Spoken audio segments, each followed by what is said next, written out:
Hello, I'm Bert Oliver, and welcome to Bowie News and Views. And during this edition of Bowie News and Views, you're going to get a lot of information from someone that's well-versed, works with the city. Una Cooper, tell us who you are with the city. Well, thanks for inviting me to be on the show. Somehow I've avoided it all these years, so there's always a first. My job is communications coordinator for the city, and it's about getting the message out to the public, the press, and sharing information within the city as well. So it takes a lot of different forms: the website, press releases, working in the with the studio to get the message out in our local TV channel, and it changes every single day, which is great. Oh, I bet. Well, you know, our co-host John Rouse, if he had realized he was unavailable today, I think he would have made a point to be here. Because over the years, you've communicated with him as the editor of the Bowie Blade News, of course. And we might have to have you back when he's on board. Yeah, I can imagine some of the questions John would ask. We go way back. I know, and he'll be on to me about why didn't I put this off so he could be here. But we can do that again. There'll be another opportunity. There's always something going on and things changing. And give me an idea of what right now you're trying to communicate to our viewers. All of a sudden, in particular. It's gotten to be sort of a very busy time. That always happens with spring. So we have a lot of events coming up. We have the stream team that we do every April, the beginning of April, and we have a Green Expo and a jobs fair coming up. And so we have our normal events, and then on top of that, we're moving in just a little over a month, or a little under a month now. So there's a lot about that to communicate, the changes, who's moving, who's staying, when we're opening, you know. So it's different. It's good, but you know, it's a challenge getting the word out there, timing it right, and making sure we reach as many people as we can. Yeah, sure. That's the probably most important thing right in front of you right now. And time is getting shorter. When is the opening plan for the new City Hall? We're going to move on the weekend of April 15th through 17th. We're actually going to be closed on that Friday. The movers are going to come in, pack us up, and get the move started. And then we'll open on Monday morning at noon. We'll be closed in the morning to the public. So that's the 18th of April, which coincidentally is 95 years to the day that since Bowie was incorporated as a city. Oh. We were incorporated April 18th, 1916.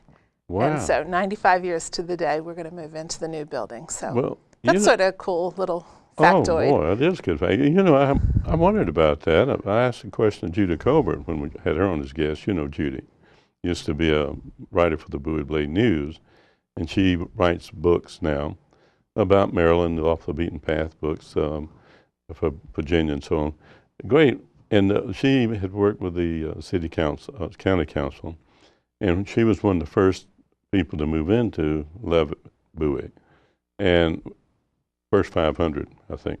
Anyway, I asked her a question, how long Bowie had a city form of government, and I was interested in hearing when the city was incorporated.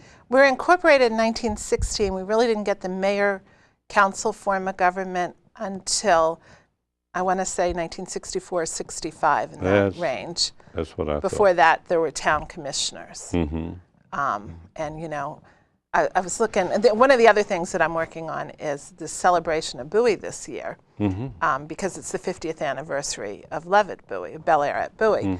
So there's a lot going on with that. We're planning a whole bunch of different events, but what type? Everything. Well, we have one coming up on the 30th, and that's a lecture to start us out. It's Dr. Jamie Jacobs. He's with the Park Service, and his specialty is William Levitt and the developments that he has built. And he's become an expert on Bel Air at Bowie. Wow. And he was part of a team of graduate students that did a study in 2000 on Bel Air at Bowie. And it's really fascinating because there were a lot of people around. They interviewed a lot of the original owners. And, got some of their stories. So he's coming back. He's going to do a lecture at the Performing Arts Center on the 30th, and talking about the history and how Levitt got started here, how we went. I think in 1960, Bowie had a population of about 1,000. Oh. By 1964, it was 13,000. By 1967, it was 27,000. So, I mean, that was incredible growth in a short few years. And so necessarily the government had to change with it. They weren't really equipped for the kind of services with all those different people. Yeah, I moved in 68, and that was in about 20, how many thousand in 60? 67, I think it was 27,000, right around then. And then, in 1990, we had 37,000. So in that gap, we didn't really increase that much. Right. It's certainly not at that rate. So anyway, that's the first of the events. Then we have Heritage Day in May. In April, there's going to be a night where the Heritage Committee for the city is organizing a night to sort of reminisce about the early houses of worship in the city and how they came into being. So I think that'll be fascinating. And where will that be held? That one is at the mansion on April 20th. Oh. In the evening, and so that one, who knows? That's it, these conversations could go in lots of different directions, but we're hoping to hear what people have to say, capture some of these stories before people move on, and just really make it a part of our history. Oh, that's terrific. So, and then later on in the year, in the summer, the concerts, we're trying to have a band from each of the decades that since the 60s. The International Festival, the theme for that's going to be celebrating the diverse cultures in Bowie. We're going to do a house tour in the fall, working with the Seroptimists. And then Moving Day was in the 1960s, the first day and the first family moved into Bowie. That around that time, we're going to do a sock hop at the senior center. We're working with the chamber in that. So there's a lot of fun, different things. Oh yeah. And we want to celebrate not just the 50th anniversary of Levitt Bowie, but all of Bowie, because even at 27,000, between 27,000 and now, there's a lot of people came after that time, so we want to make sure to include them in our celebration as well. Sure.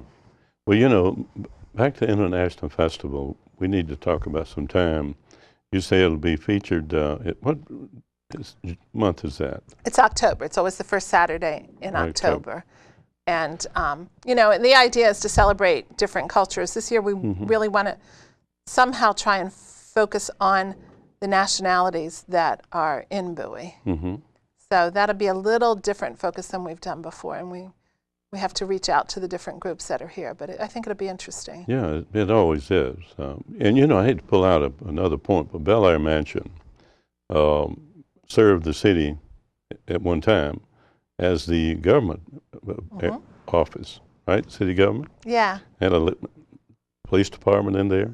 Yeah, that's something that we've been looking at lately, going back through the minutes of the town commissioners. And when we open this new building, it will be the first time in our history that we'll actually go into a building that was designed for the purpose of running the city government. That's right. We're here in an old school.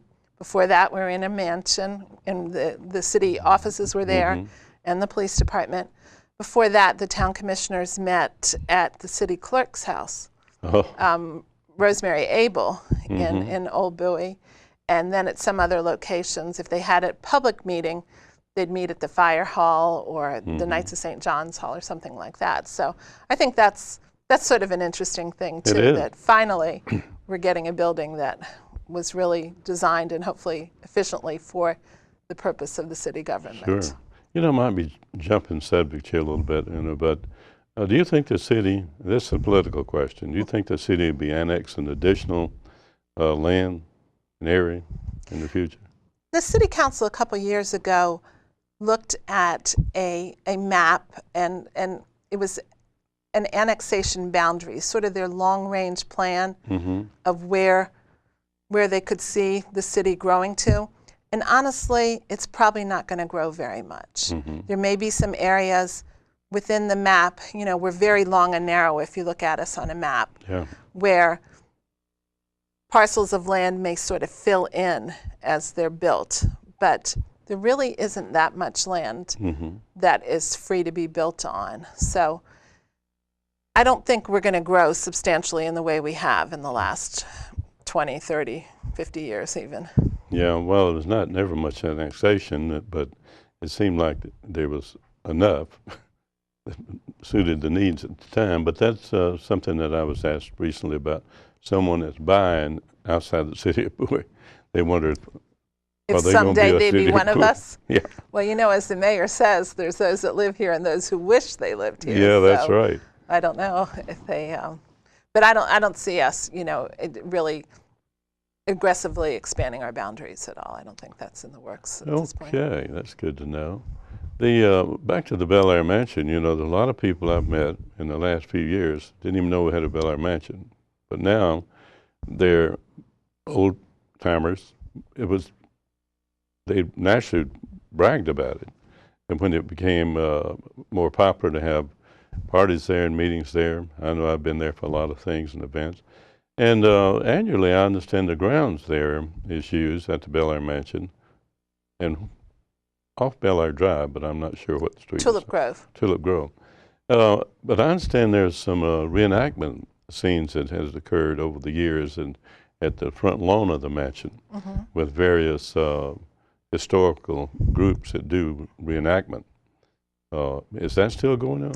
There is. There's one coming up, I think, later this spring, and then there's usually one toward the end of the summer, at least. And, you know, sometimes they're Civil War, sometimes they're Revolutionary War, different periods. But, you know, I mean, that's quite an interest of some people to do those reenactments. So oh, it is. Well, people come from all over the place, I think. That's what I understand, because it seemed like it was the Revolutionary War. I saw some people getting out of cars there one day, and I wasn't aware of what they were doing. I think that was years ago, though, I think. And, of course, I have a son that's quite keen on history. He knows Revolutionary history as well as the Civil War, and it's quite interesting. I'm not a Facebook person, but when I hear him communicating with somebody on Facebook, he knows all these people. He even knows people that died and where they were buried, you know. But having a reenactment scene there, I found that unusual. And although he knew it, and he lives in Laurel, I said, yeah, I think, and this is a while back. He said, oh, yeah, I knew they had that there. But here I am in the city and didn't know that. Yeah, like I said, it's sort of a niche interest, but yeah, I can't remember which group it was, but my husband was all excited about it, too. He works for the National Archives, so history's his thing, too. Yeah, it's amazing how well their uniforms are, you know, how authentic they are. And I know my son's wife actually made authentic uniforms. And it's funny about that, I never think about uniforms. We have a producer, George Wood, he's on the board also. And his wife actually made, they're both Bowie residents, she made clothing for a couple of movies. And they were movies from the 30s or whatever, 20s. She had to make their costumes to suit that era. And she did it. And I was surprised, because the reason it started, I even knew about it, and it was he had a shirt on that was very unusual and neat-looking shirt. He said, my wife made it. People don't do that anymore, Jordan. But she did, and she also had contracts, still I understand, to do things for movies. It's kind of interesting when you meet people in Bowie and some of the things they've done. And you're in the communication area, and like John and I had Judah Colbert on, an author, recently. We have another individual that's interested in doing a regular program that's not only an author, he's a former newspaper editor from someplace in Indiana.